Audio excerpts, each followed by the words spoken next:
Good morning, and welcome to 365 Days of Stories with Theo Mayer. Day 18, and continuing with Lenka, the fisherman's daughter. Now remember that we had left the story off where the king had gone away from the opening ceremony for the new town hall, because written above the doorway were the words, "We live without worry." And the king felt that was really not representative of what should be written on a town hall, because anyone who is in a position of ruling a land or a people should, in fact, be constantly concerned and worried about his people's welfare. So he had given them a riddle to solve. What is the sweetest thing in life? What is the strongest thing in life? And what is the most precious? Well, the council members, after having been given this riddle and the proclamation that they would all have to be put in service of the king in his own palace in one form or another to understand worry a little bit better, well, they were a little dismayed. Everyone in the town soon heard what had happened, and though there was some concern, the festivities went on anyway, and there was a great celebration for everybody, that is, except the council members and their families. The council members immediately agreed to meet in one of the rooms of the new town hall. So they all went up the stairs and into one of the rooms and sat around this beautiful round table that had been built especially for each one of the rooms. Had these beautiful round tables in them and chairs all around so that whoever was sitting at the table would be facing each other. And there they sat and began to discuss what the answers to the riddle must be. Well, one was, my daughter is certainly the sweetest thing in the entire world. Another, no, my honey is the sweetest. And another was like, that is not the case, because my figs on one tree are sweeter than any other fig I have ever tasted anywhere. Well, they went on and on about that riddle, and then they went on and on about the strongest being the neighbor's bull or the strong box where money was kept. On and on with that. And then the most precious. You know how it went. It was like they couldn't come up with a clear answer. But I will say that the end of that day, they sent a messenger to the king with what answers that they'd come up with. And of course, he returned with a negative response that was not correct. Each day they met. And each day, the result was the same. The answers were not correct. Well, by the seventh day, the end of the week, they only had a week to come up with the answers. They were at their wits' end. Now, there was a fisherman in the town who had a daughter, and her name was Lenka. And Lenka, through all this week, had been thinking about the riddle, as had many other people. Many other people had gone to the council members and said, here I have the answers for you. They were never right. Lenka had thought about it a little bit and was certain of the answers. So she went to her father and said, "Father, could you please go to the council members and give them my answers? I'm sure that they are correct, and it will save them from having to go in service of the king in his palace." And so she badgered her father, though he did not want to do it, until he agreed. He was muttering to himself about how this was going to only lead to trouble, and one thing would turn into another, and it would be the end of the peaceful life that they had known for so long. But finally, she convinced him. She was a very, very determined young woman. And off he went. And he entered the room and he said, I have the answers for you. At least I think I do. The head council person got up from the table and was like, oh, that's just great. And he took the fisherman's hand in his and said, I tell you what, I'm resigning from head council person. I appoint you. And I also, please, take the answers to King yourself. I'm sure he will love hearing them from you. Thank you. And off he went. And he was so haggard from all of these days of worry and staying up late to try to figure things out that, well, there he went. And as he went, the other council people got up as well, and off they went.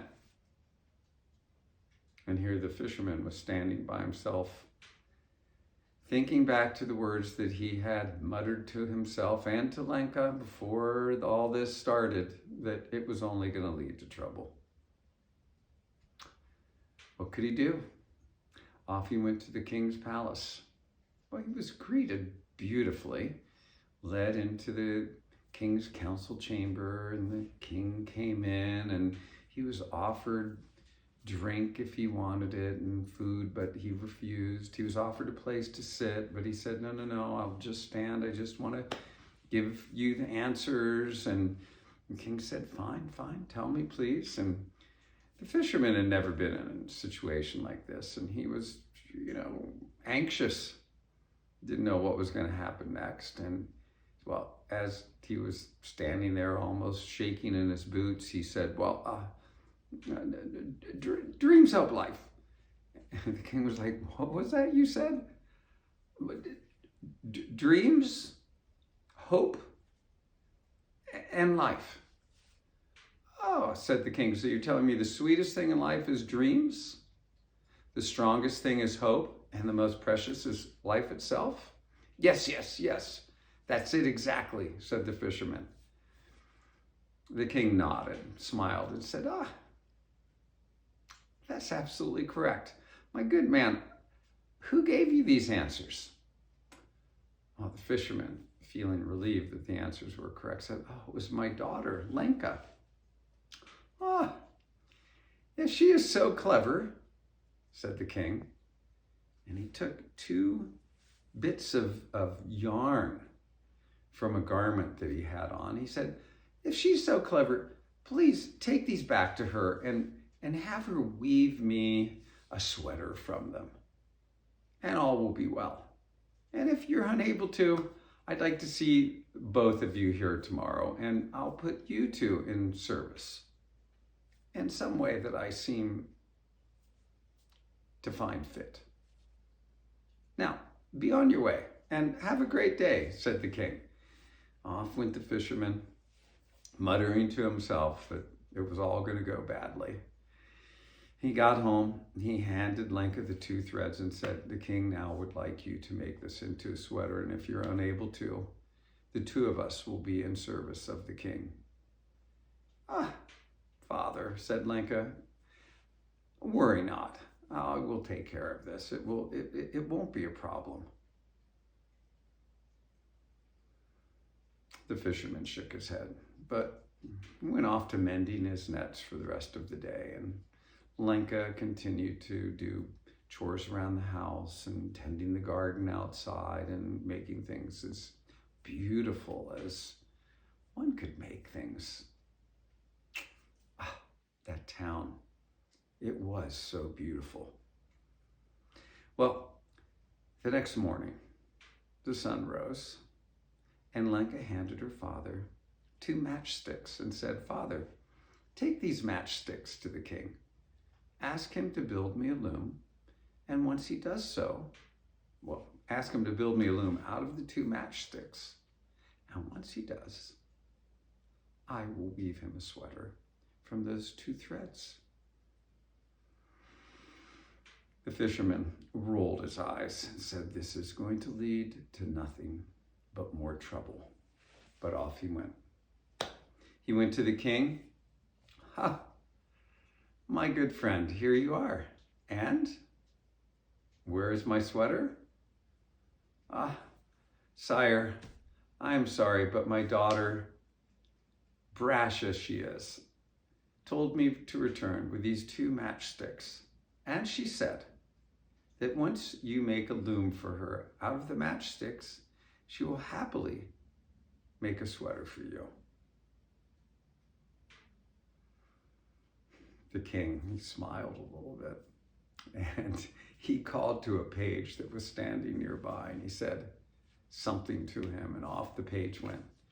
And the king offered the fisherman drink or food, but of course the fisherman still refused. He wouldn't even sit down, and he was muttering to himself again that, this is just going to lead to trouble.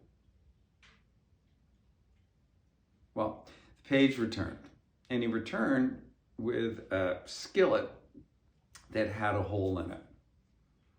And so he handed the skillet to the fisherman. He said, "Now, your daughter is so clever. Please take the skillet back to her and please have her mend it for me. And if you cannot, the results will be the same, or if she cannot. So off you go, and I'll see you tomorrow, hopefully with a beautiful skillet. Have a great day," said the king.